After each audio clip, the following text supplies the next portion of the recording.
who it will face off against at next year's World Cup. Now less than 200 days away, next summer's global competition will take place in cities across 3 countries, the U.S., Mexico, and Canada.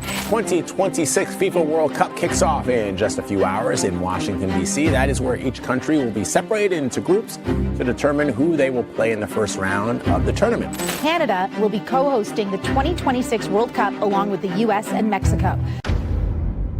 Something unfolded in North American football this week that almost no one anticipated. It did not arrive with noise or headlines. It did not break through the news cycle with flashing graphics or dramatic leaks.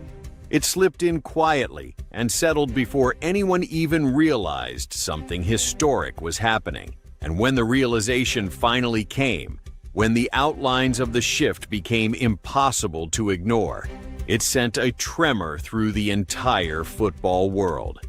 For years, people believed that the 2026 FIFA World Cup would revolve around one nation, the United States. The stadiums, the size of the market, the money, the infrastructure, everything pointed to America standing at the center of the tournament. That belief collapsed almost instantly, because in the past 2 days, the balance of power behind the biggest sporting event on the planet changed in a way that was neither gradual nor symbolic. It flipped.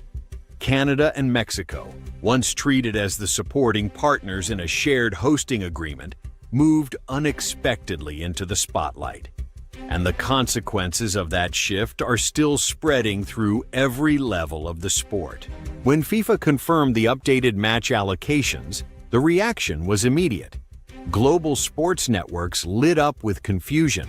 Analysts who had been sure that the United States would host the most prestigious matches were suddenly left trying to explain what had happened. Knockout rounds, the semifinal stage, and the matches that shape football history were no longer centered where everyone assumed. They were no longer locked inside the towering American stadiums that had once been positioned as the heart of the tournament. Instead, the momentum had moved in both directions across the continent. Canada and Mexico did not win this influence through negotiation or political pressure. They earned it through something much simpler and far more decisive. They delivered. What had originally seemed like a straightforward hosting arrangement revealed itself to be something entirely different. FIFA was not rearranging match days for convenience. It was making a statement about preparation, consistency, and trust. The organization reshaped where the emotional weight of the tournament would fall, the moments billions of fans will watch and remember long after the final whistle. And those moments will not be where history once assumed they would be. To understand how this shift became possible, you have to go back to November 2022, inside FIFA headquarters in Zurich. That is when the organization announced an unprecedented plan. 3 countries, the United States, Mexico, and Canada, would jointly host an expanded World Cup with 48 teams and more than 100 matches. It sounded like a celebration of continental unity, and almost immediately the narrative formed. The United States was expected to take the lead. It was an easy assumption. American venues are massive. MetLife in New Jersey towers over most stadiums in the world. AT&T Stadium in Dallas can host a population the size of a small town. SoFi Stadium in Los Angeles stands as one of the most expensive and advanced sports structures ever built. Add to that the corporate backing, the broadcasting power, the financial muscle, and the idea of anything other than American dominance seemed unlikely.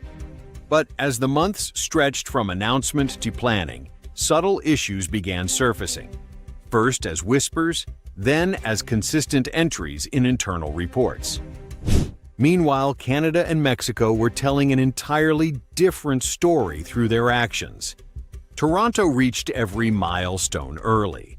Vancouver completed renovations without triggering budgeting disputes or political delays. Inspections in both cities earned praise for professionalism and attention to detail.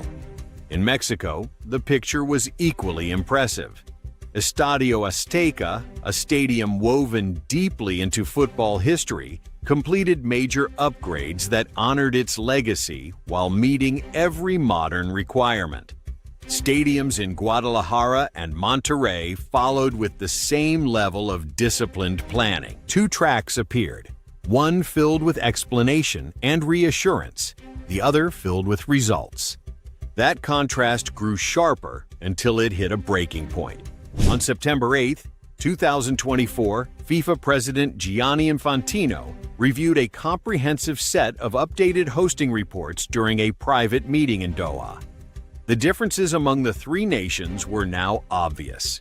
7 American cities had missed construction deadlines, 3 were over budget, 2 were stuck in political disputes. Canada had met every requirement early. Mexico delivered renovations and transportation upgrades with precision.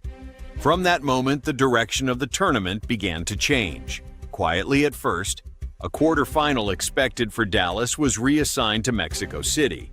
A knockout match anticipated for New Jersey moved to Toronto. At first, these changes looked minor, the kind of adjustments that happen behind the scenes.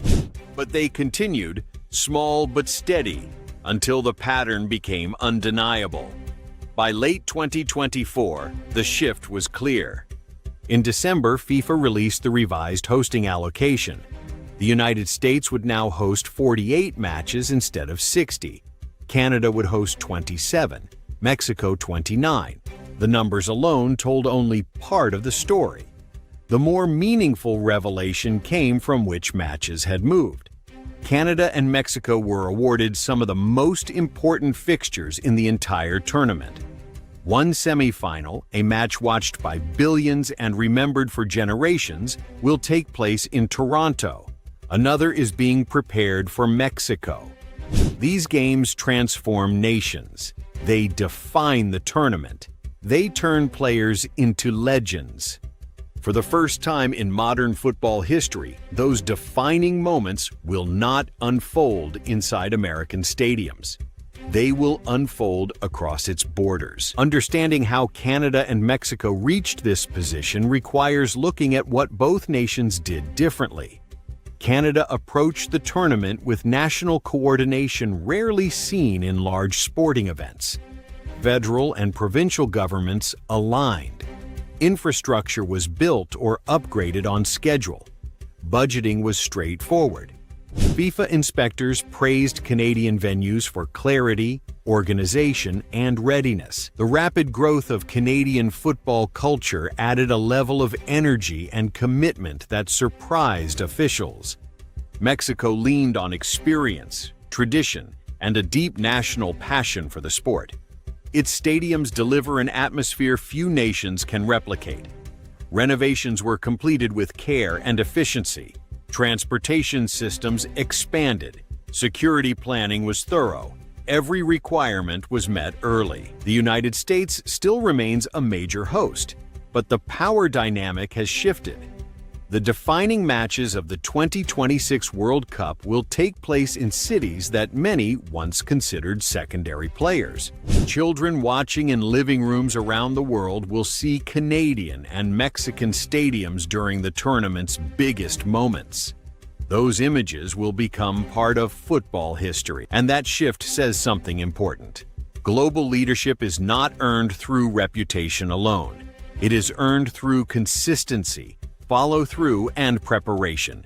You cannot build the biggest stadiums in the world and expect the world to trust you automatically. Trust comes from meeting deadlines, solving problems, and delivering on promises. On June 11, 2026, when the world tunes in to watch the opening broadcast, the truth will be immediately visible. Toronto's skyline, Vancouver's mountain backdrop, Mexico City's legendary Azteca. The emotional center of the tournament will not sit in one country but across a continent. And when the semifinal kicks off in Toronto, the moment will signal something larger than sport.